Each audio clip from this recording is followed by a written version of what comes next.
all while Hegseth sat there enjoying the perverse Republican version of affirmative action for lackluster associates of Donald Trump, who he sees on television.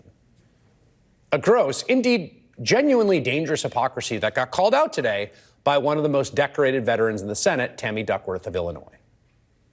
How can we ask these warriors to train and perform the absolute highest standards when you are asking us to lower the standards to make you the Secretary of Defense simply because you are buddies with our president-elect? And by the way, he has filed for bankruptcy 6 times. I'm not quite sure he's the kind of CEO you want to refer to as a successful businessman. Senator Tammy Duckworth is a Democrat from Illinois who serves on the Armed Services Committee. She's an Army veteran who received her Purple Heart for injuries in Iraq after a rocket-propelled grenade crashed her Black Hawk helicopter, and she joins me now. Senator, thank you for joining us on what is a very busy day. Thanks for having me on. Yes, it was a very busy day and very insightful day, I think.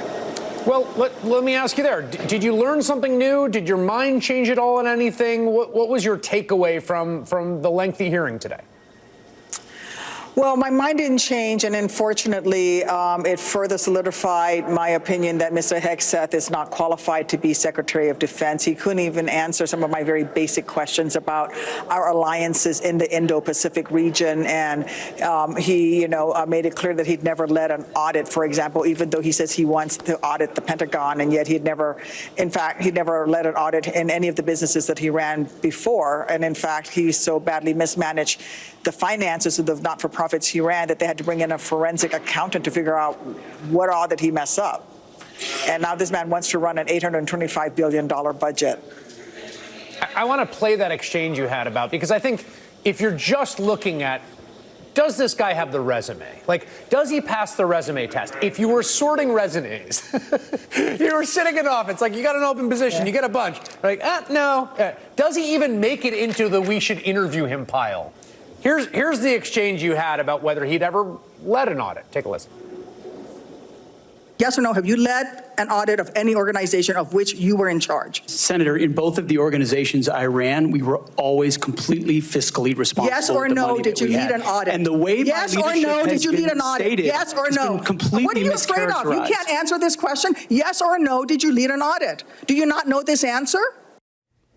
There was a lot of that today, I have to say, even questions about a straightforward question about, did you sexually assault the woman that accused you of sexual assault? He said it's a smear, anonymous smear, but he wouldn't answer it, which was strange to me. You could just say no. You could say, no, I've never led an audit. Like, it seemed like there was a lot of that. There was a lot of that. He was basically trying to tap dance his way through the hearing. And at one point he was asked, if you were under oath, would your answer still be the same? And he wouldn't even answer that. Look, here's what I'm afraid of. He's already had to pay off a woman who accused him of sexual assault in order to keep his last job at Fox News, right? Mm-hmm. What is he going to be willing to do to pay off the next accuser who might show up after he becomes Secretary of Defense and has access to the nuclear codes and the location of U.S. troops around the world? What happens when he wants to keep that job and somebody comes forward? He's already told us that he's willing to pay off somebody. Does that mean that he is now we're not going to have a Secretary of Defense who potentially is vulnerable to blackmail? Is that where we're headed with this nomination? There is reporting about concerns about his drinking. He has denied that those concerns have any merit or basis. He has also said that he would quit drinking if he becomes Secretary of Defense, but I guess my takeaway from his answers today won't if he doesn't, which I think is a little strange. And I wonder what you thought of that answer.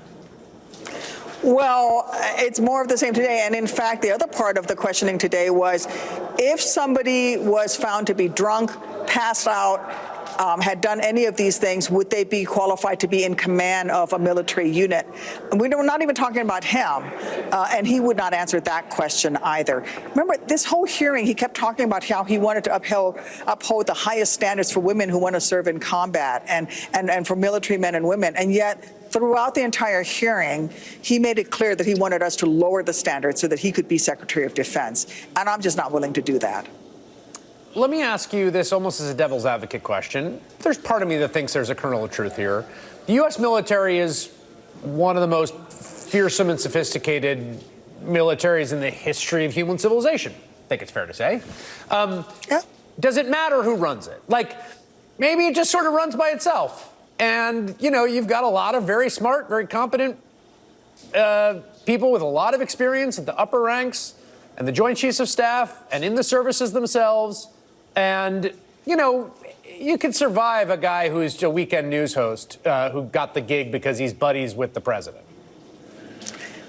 Well, but you can't. Ultimately, this is the Secretary of Defense. That's why I asked him the question about what is the highest level of international negotiation he has engaged in when it comes to a security agreement with a foreign nation, because that is actually conducted and led personally by the Secretary of Defense. And I asked him, name three. I mean, there's three main ones. Name at least one of them.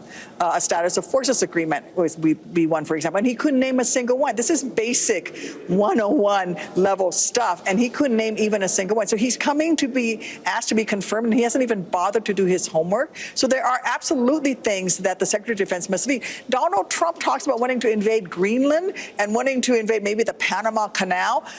If Donald Trump said to Hegseth, on January 20th, I want you to prepare a plan to, invade Greenland, could he lead that mission? My answer is no, he's not qualified. He wouldn't know what was a good mission and what was a bad mission. He wouldn't know who to put in the room to come up with the plans. And more importantly, I think he personally is a compromised individual whom our adversaries are watching and digging the dirt on, and this makes him somebody who is vulnerable to our adversaries, and we don't need that person in charge of, as you say, and I agree with you, the greatest military on the face of the earth. I'm not quite sure who I'm rooting for, what I'm rooting for in the hypothetical you gave. Maybe I am rooting for incompetence there, but there's other places where I would be rooting for more competence for the Secretary of Defense. Senator Tammy Duckworth, thank you very much for your time. Thank you.